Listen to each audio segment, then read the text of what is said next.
Hello everyone, welcome back to the channel, I hope you're doing well. In today's video you join me in that incredibly sexy and attractive Citroen C Zero that you've just watched a quick sequence of there. This is an interesting little car that we recently bought through carsboughtformore.com. Jason arranged it and it's an all-electric EV, so that's why it's called the C Zero, because it's zero emissions. This will be my first proper drive of this, any further than just moving it around the forecourt, so thought we'd get it out on the road, try it out, and I'll give you my initial impressions.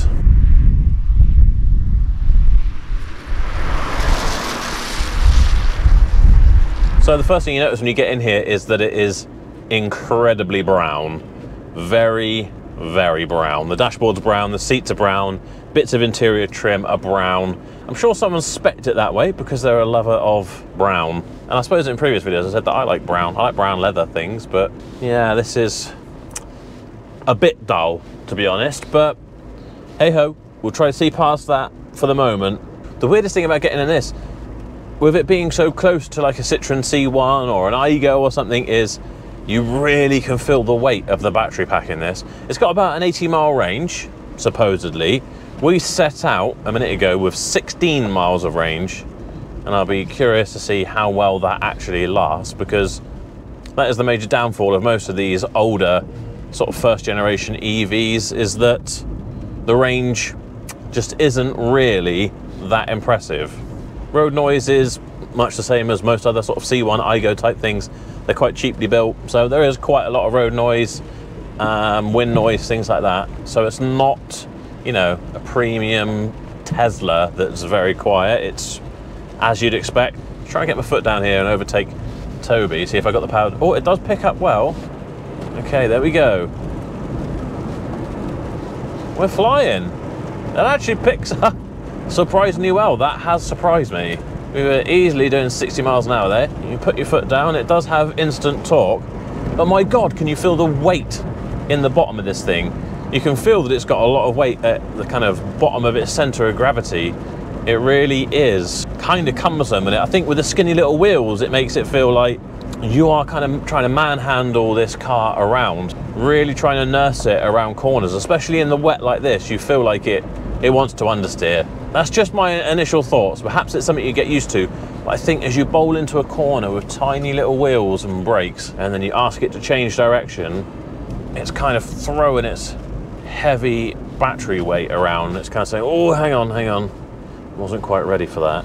We'll test it out now as we take off from a junction. I haven't got the draggy box, but I'll just do it from a counting out. 0, oh, a bit slow to pick up. 30 miles an hour.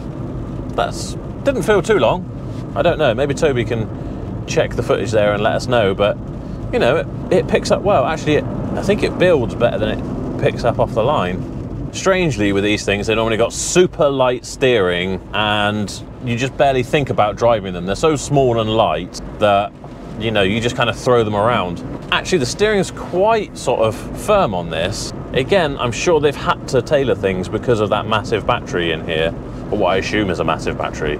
It doesn't feel quite as easy to drive around as a little 1 litre 3-cylinder, that's for sure. But it probably picks up just as well, if not maybe even better.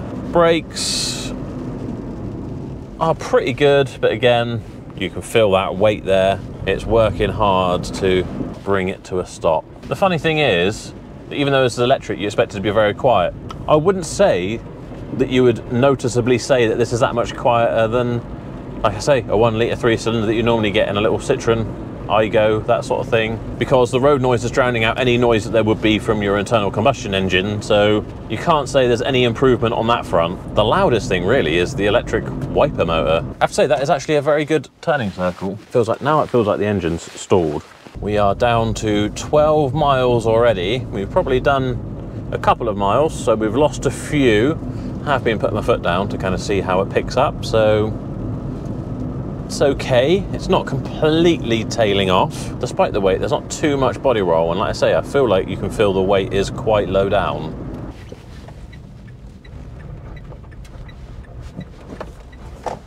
Yeah, I have to say, turning circle is good. Most cars, when I try and turn around in that spot, will not do it in one turn, but this will. I'd say it's reasonably well spec'd. We've got air conditioning and heating, which I haven't tried yet because I didn't want to affect the battery use too much, but we will before this video is over. We've got a CD radio that's also got Bluetooth, so it feels quite up to date.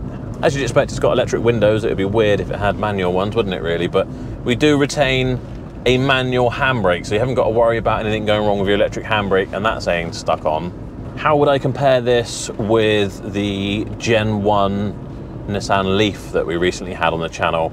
It feels kind of far less premium and well equipped than that. It's far less comfortable and easy to drive, but I think this does pip it as far as range and battery life goes. I think this is probably a bit more efficient on that front, so in a real sense it's probably more usable if you needed to eke those extra miles out. I believe this should do about 80, as I said, whereas the Leaf will at best do 80, but in reality I think they're usually doing about 50, 60. But if I had to pick one or the other to use myself, I think I would rather have the Leaf. It just feels a much more solid car, much more comfortable and easy to drive, just feels better equipped. So that, I think, would be my choice. Jason, our salesman, however, has decided that he's somewhat fallen in love with this.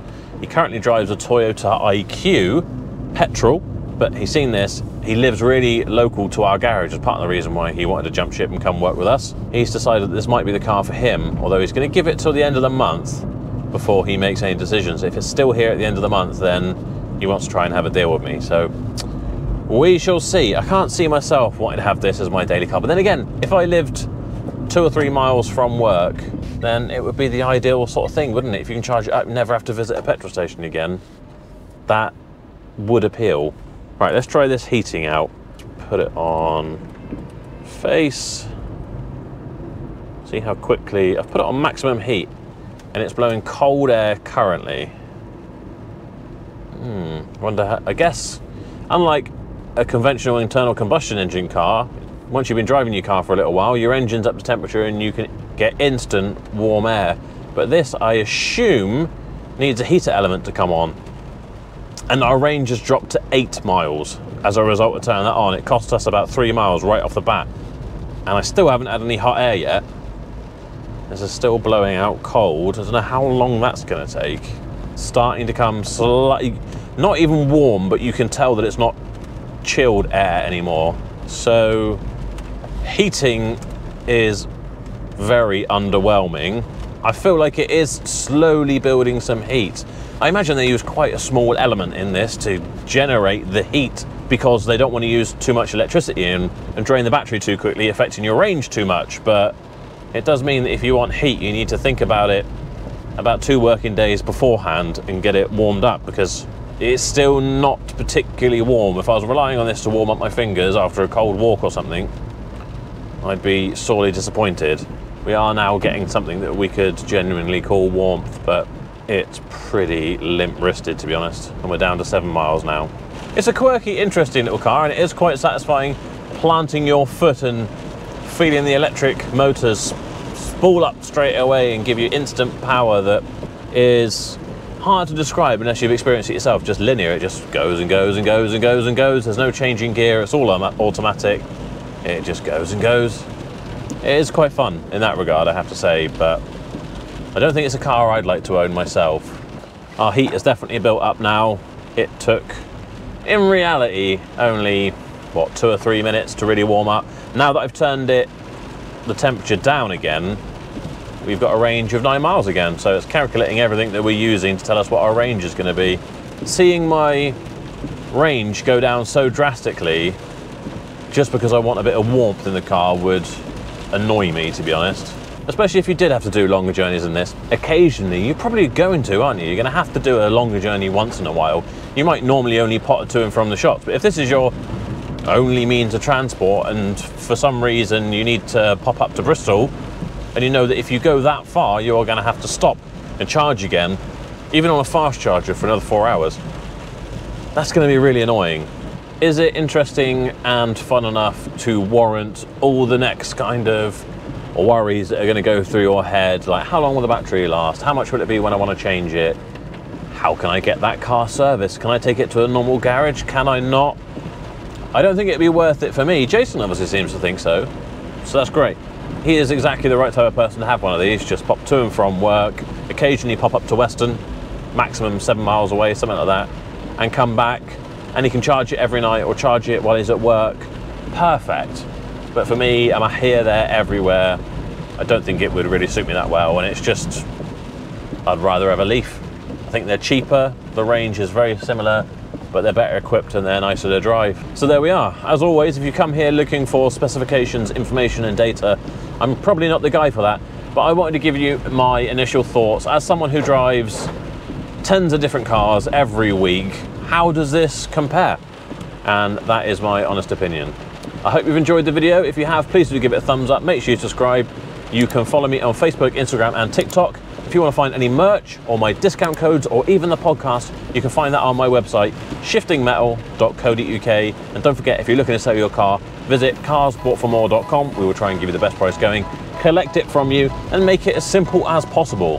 I think that's all I've got to say. So thanks for watching. I'll see you next time.